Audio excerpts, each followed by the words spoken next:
What happens when two strong personalities collide live on television, with millions watching as one woman's carefully crafted image crumbles in real time. Today we're diving into one of the most explosive television moments ever captured, where Ruth Langsford delivered a masterclass in live television that left Meghan Markle speechless and the entire Loose Women panel stunned into silence. Before we get into this incredible story, make sure you hit that subscribe button and let me know in the comments what you think about celebrities who can't handle tough questions, because what you're about to witness will change how you see live television forever. The atmosphere in the Loose Women studio was electric that morning.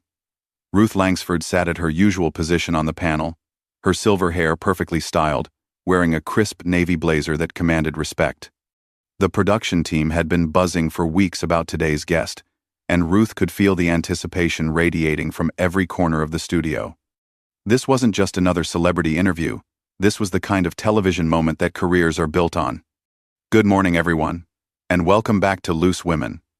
Ruth began, her voice carrying that distinctive warmth that had made her a household name. We're absolutely thrilled to have someone very special joining us today. Please welcome Meghan Markle. The audience erupted into applause as Meghan walked onto the set, her designer dress flowing elegantly as she made her way to the guest chair. Her smile was radiant, practiced, the kind of smile that had charmed millions but today would be put to the ultimate test. She settled into her seat, crossing her legs with practiced grace. "Meghan, thank you so much for being here," Ruth continued, her eyes already showing a glint of something that the cameras hadn't quite picked up yet. "You look absolutely stunning as always." "Thank you, Ruth," Meghan replied, her voice smooth and measured. "It's wonderful to be here.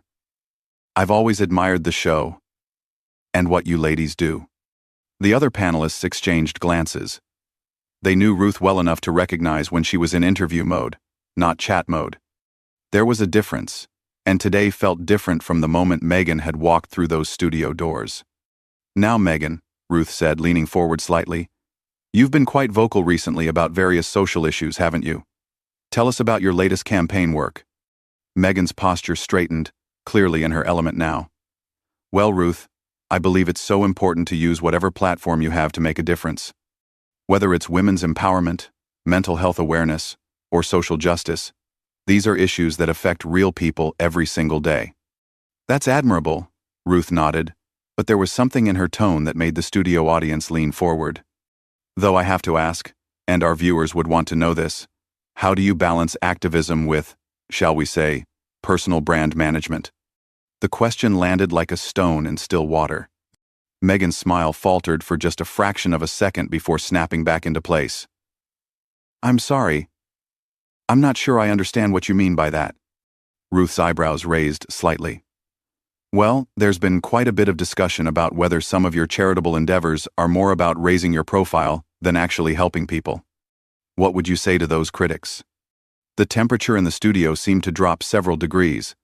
Meghan shifted in her chair, her media training kicking in as she tried to navigate this unexpected territory. "I think anyone who knows me, who's worked with me, knows that my commitment to these causes is absolutely genuine." "Of course," Ruth replied smoothly, but her next words cut through the air like a knife. "Though it is interesting that many of your initiatives seem to generate quite a lot of media coverage for you personally, isn't it? Some might say that's convenient timing." Meghan's composure began to crack. "I find it quite disappointing that people would question genuine charitable work. These are serious issues that deserve serious attention." "They absolutely do," Ruth agreed, her voice steady and professional. "Which is exactly why people are questioning whether you're the right person to be leading these conversations. After all, authenticity matters, doesn't it?" The studio fell silent, except for the hum of cameras. Meghan's hands gripped the arms of her chair slightly tighter. "I'm not sure what you're implying, Ruth." Ruth smiled, but it wasn't a warm smile anymore. "I'm not implying anything, Meghan. I'm asking directly. Do you think your critics might have a point when they suggest that some of your activism feels more performative than genuine?" "That's quite an accusation," Meghan replied, her voice rising slightly. "I've dedicated significant time and resources to causes I believe in." "Have you, though?" Ruth pressed, and now the other panelists were watching like spectators at a tennis match. "Because when we look at the actual outcomes of some of these initiatives, The results seem rather modest compared to the publicity they've generated for you personally. Meghan's face flushed.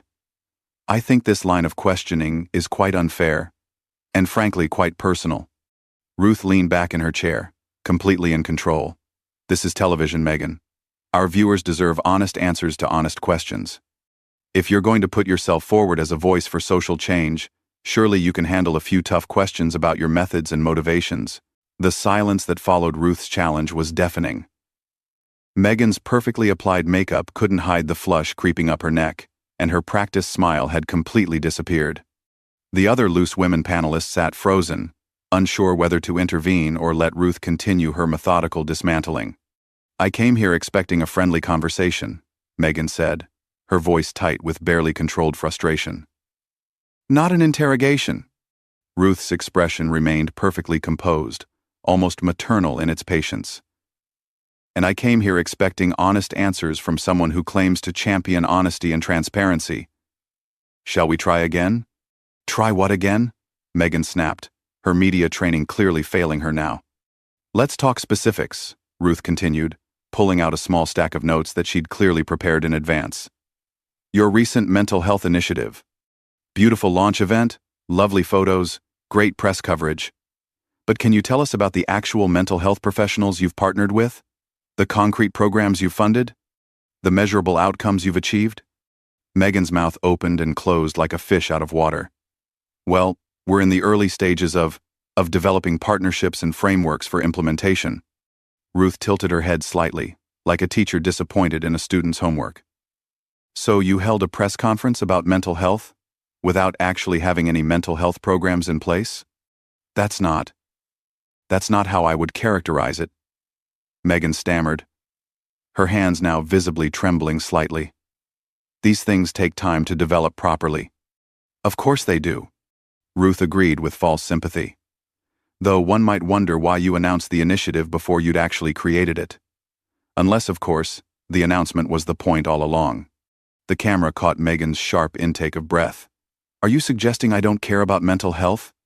I'm not suggesting anything, Ruth replied with devastating calm. I'm asking you to explain to our viewers why they should take your advocacy seriously when you seem to announce initiatives without substance behind them. Meghan tried to regain her footing. I think you're being incredibly unfair. I've spoken openly about my own struggles with mental health. Ruth's eyes sharpened. Yes, you have, quite publicly. Tell me, when you shared those very personal struggles in front of millions of people, was that about raising awareness or raising your profile? The question hit like a physical blow. Meghan's face went pale beneath her makeup. How dare you question my personal experiences? I'm not questioning your experiences, Ruth clarified with surgical precision. I'm questioning your decision to monetize them. There's a difference. Monetize? Meghan's voice cracked slightly. I never monetized my mental health struggles. Ruth reached for another piece of paper. The interview where you discussed your mental health struggles, didn't that coincide with several lucrative deals being announced? Book contracts, streaming partnerships, speaking engagements? All commanding premium rates because of your newfound vulnerability and relatability? The studio audience was completely silent now, hanging on every word. Even the cameras seemed to zoom in closer, capturing every micro-expression on Meghan's increasingly distressed face. That's a disgusting implication, Meghan whispered, but her voice lacked conviction. Is it an implication or an observation? Ruth asked quietly. Because from where I'm sitting, it looks like you turned your lowest moments into your highest earning opportunities. And now you want to be seen as an advocate for mental health, while simultaneously proving that personal trauma can be incredibly profitable if packaged correctly. Meghan stood up abruptly, her chair scraping against the floor. I don't have to sit here and listen to this character assassination. Ruth remained seated, her voice never rising above conversational level. Sit down, Meghan. The command was delivered so quietly, so matter-of-factly, that it seemed to bypass Meghan's conscious mind entirely. She sat back down without even realizing she'd done it. You see, Ruth continued, this is exactly what our viewers need to understand about modern celebrity activism. The moment someone asks for accountability, for actual results, For proof that your advocacy has helped anyone other than yourself, you cry victim. You turn every legitimate question into a personal attack. Meghan's breathing was becoming more rapid. I've helped countless people. Name 3, Ruth said immediately. What? Name 3 people your activism has specifically helped. Not organizations, not general awareness campaigns. 3 actual human beings whose lives are better because of your work. Meghan's mouth opened, but no sound came out. The seconds ticked by on the studio clock, each one more damning than the last. I work with many organizations, she finally managed. There are privacy considerations, confidentiality. Ruth smiled that dangerous smile again. How convenient. So your help is so effective that it has to remain completely secret. But your activism needs to be as public as possible. Does that make sense to you? You're twisting everything I say, Meghan protested, her voice now openly shaking. I'm simply asking you to back up your claims with evidence, Ruth replied. Something that should be easy to do if your work is as impactful as you suggest. Unless, of course, the impact was never really the point. The atmosphere in the studio had become suffocating. Meghan sat rigidly in her chair, her designer dress now seeming more like armor that was failing to protect her. Ruth, meanwhile, appeared to be just getting started, her composure unshakable as she prepared to deliver what would become the most talked-about moment in daytime television history. Let's move on to something else, Ruth said, her tone suggesting this was anything but a reprieve. Your recent comments about privacy. You've spoken quite passionately about the importance of privacy, haven't you? Meghan nodded cautiously, clearly sensing another trap but unable to see where it was coming from. Yes, I believe everyone deserves privacy, especially when it comes to family matters. Absolutely, Ruth agreed, then paused for just long enough to make everyone uncomfortable. So help me understand something. If privacy is so important to you, why did you choose to discuss your most intimate family relationships in front of a global television audience of millions? The question hung in the air like a sword waiting to fall. Meghan's eyes darted around the studio, as if looking for an escape route that didn't exist. I felt it was important for people to know the truth, she said weakly. Ruth leaned forward, her voice dropping to an almost intimate whisper that somehow made her words more devastating. Whose truth, Meghan? Because from what I've observed, your version of truth seems remarkably flexible depending on who's paying you to tell it. That's not true, Meghan protested, but her voice was barely audible now. Isn't it? Ruth's eyebrows raised in mock surprise. Because you've told several different versions of the same stories, haven't you? Details that change depending on the audience, the platform, the potential profit margin. Which version should we believe? Meghan's hands were now visibly shaking as she gripped the arms of her chair. I've always been consistent in my experiences. Ruth actually laughed, a sound that somehow managed to be both amused and cruel. Consistent? Really? Shall we go through the timeline of your various accounts? Because I've done my homework, and the inconsistencies are quite remarkable. I don't know what you think you've found, Meghan whispered. Ruth adjusted her notes with theatrical precision, every movement calculated to increase the tension. Well, let me enlighten you. In your first interview about family tensions, you spoke about feeling unsupported, touching, relatable. But then 6 months later, when you were promoting a different project, suddenly there were specific incidents that hadn't been mentioned before. New details, more dramatic circumstances. And then again, when another opportunity arose, even more elaborate claims. Meghan's breathing became shallow. People remember things differently over time. Do they remember things more dramatically over time when there's money involved? Ruth asked with surgical precision. Because that's what's fascinating about your recollections. They don't just change, they become more sensational, more marketable with each telling. The studio audience was transfixed. This wasn't just television anymore. It was a public dissection of celebrity manipulation tactics. You're making it sound calculated, Meghan managed to say. Aren't calculations exactly what we're talking about? Ruth replied smoothly. Let's discuss your recent charity gala. Beautiful event, I'm sure. How much of the money raised actually went to the cause versus event costs and administrative fees? Meghan's face went white. I don't have those figures with me. Of course you don't, Ruth nodded understandingly. But you do have the publicity figures, don't you? You know exactly how many media outlets covered it, how many social media impressions it generated, how it boosted your public image. Those numbers you remember perfectly. That's not fair, Meghan whispered, her composure completely shattered now. Ruth's voice remained steady, almost gentle, which made her words even more devastating. What's not fair is using people's genuine desire to help others as a vehicle for your own publicity. What's not fair is taking donations from hardworking people who believe their money is going to help those in need, when actually it's funding your lifestyle and image management. That's not true, Meghan sobbed, but even she seemed to know how unconvincing she sounded. What I've found, Ruth continued relentlessly, is a pattern, a very clear, very calculated pattern, of someone who has turned victimhood into a business model. Someone who has monetized trauma, weaponized mental health struggles, and packaged personal pain into profit margins. The words hit Meghan like physical blows. Tears began to form in her eyes. But Ruth showed no mercy. Tell me, Ruth continued, her voice now carrying the authority of a prosecutor delivering closing arguments. When you launched your Women's Empowerment Initiative, how many women's shelters did you visit before the cameras started rolling? How many survivors did you actually speak to privately, without photographers present? Meghan's mouth opened, but no sound came out. The silence stretched painfully. None, Ruth answered for her. Because this was never about empowering women. This was about empowering your brand.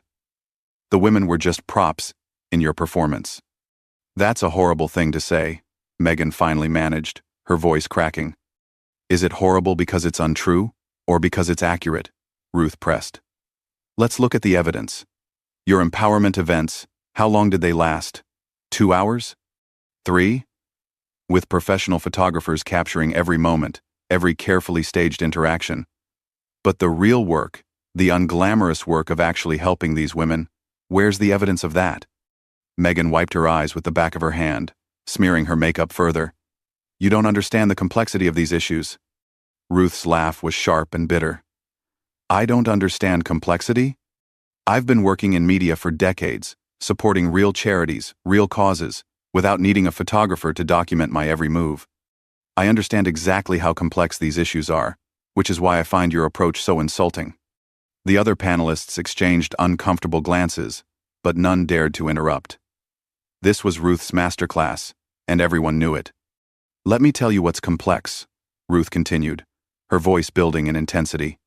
It's complex when a domestic violence survivor finally gets the courage to seek help, only to find that the funding for her local shelter has been diverted to some celebrity's photo opportunity. It's complex when mental health services are underfunded, while celebrities profit from sharing their therapy sessions on television. Meghan was sobbing openly now, but Ruth pressed on relentlessly. And the most tragic part, Ruth continued, is that by doing this, by turning real issues into publicity opportunities, you've made it harder for people who are genuinely suffering to be taken seriously. You've turned advocacy into a performance, and that performance has consequences for real people. Stop, Meghan whispered, a tear finally escaping down her cheek, leaving a track through her perfect makeup. But Ruth wasn't finished. You want to talk about harm? Let's talk about the harm done when someone takes legitimate causes and turns them into personal branding exercises. When mental health becomes a marketing strategy, when social justice becomes social media content. That's the real tragedy here. Ruth leaned back in her chair, studying Meghan with the detached interest of a scientist examining a specimen. Do you know what the saddest part of all this is? You actually had the platform to make a real difference. You had the attention, the resources, the opportunity to genuinely help people. And you squandered it all for headlines and photo opportunities. Meghan was openly crying now, her carefully constructed image crumbling in real time for millions to witness. Please, stop. Ruth's voice softened slightly, but her words remained devastating. I will stop when you start taking responsibility. When you acknowledge that your approach to activism has been more about self-promotion than actual change. When you admit that you've used other people's pain as a stepping stone for your own career.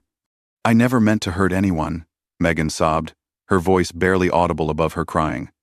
"But you did hurt people," Ruth replied quietly, her tone now almost conversational, which somehow made her words more devastating than any shout could have been. "Every time you announced an initiative without following through, you hurt the people who believed in you. Every time you turned a cause into content, you diminished that cause. Every time you made someone else's struggle about your story, you hurt them." Ruth reached across the small table between them and placed her hand gently on Meghan's wrist.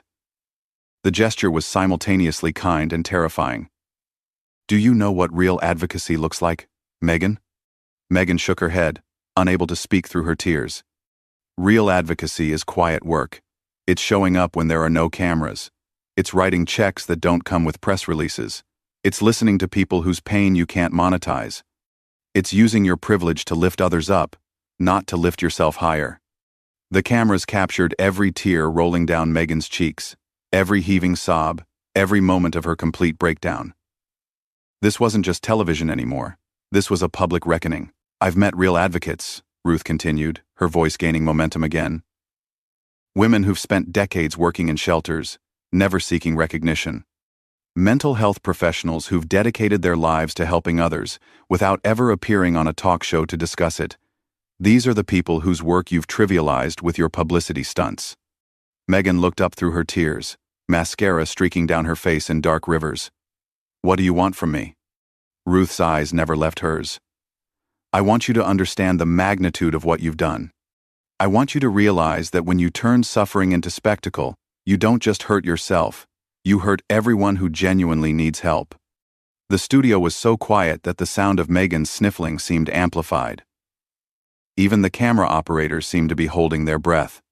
"Let me ask you one final question," Ruth said, her voice carrying the weight of everything that had come before. "If you could go back and do things differently, if you could approach your platform with genuine intention rather than calculated strategy, would you?" Meghan stared at her for a long moment, tears still flowing freely. The silence stretched out endlessly as millions watched and waited for her response. "I don't know," she whispered finally. "I don't know how to separate who I am from what I've become." Ruth nodded slowly, and for the first time since the interview began, there was something that might have been compassion in her eyes. "That's the first honest thing you've said today."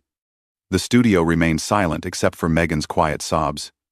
The other panelists sat frozen, witnessing what was either the most brilliant piece of television journalism or the most brutal character assassination ever broadcast live.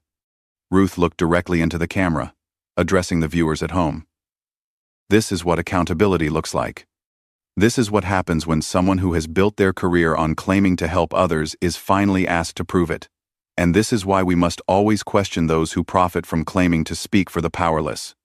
She turned back to Meghan, who was now holding tissues to her face, her mascara running in dark streaks. "I want you to succeed, Meghan. I genuinely do. But success built on the exploitation of real issues isn't success at all. It's just another form of harm." Meghan looked up, her eyes red and puffy, her perfect image completely destroyed. "What do you want me to say?" "I want you to tell the truth," Ruth replied simply. "Not your truth, not a convenient truth, just the truth. Can you do that?" The seconds stretched out endlessly. Meghan opened her mouth several times as if to speak, but no words came. The weight of the moment, the pressure of the cameras, the devastation of Ruth's systematic demolition of her carefully crafted persona. It all culminated in this single moment of reckoning. Finally, she shook her head almost imperceptibly, a gesture so small but so definitive that it spoke volumes. "Then I think we have our answer," Ruth said softly, and somehow that quiet disappointment was more damaging than any raised voice could have been. As the cameras captured Meghan's complete breakdown, Ruth maintained her composure with the skill of someone who had just delivered a masterclass in live television accountability. The interview was over, but the impact would be felt for years to come. What did you think of this incredible moment? Have you ever seen anything like Ruth's systematic dismantling of a celebrity's carefully crafted image?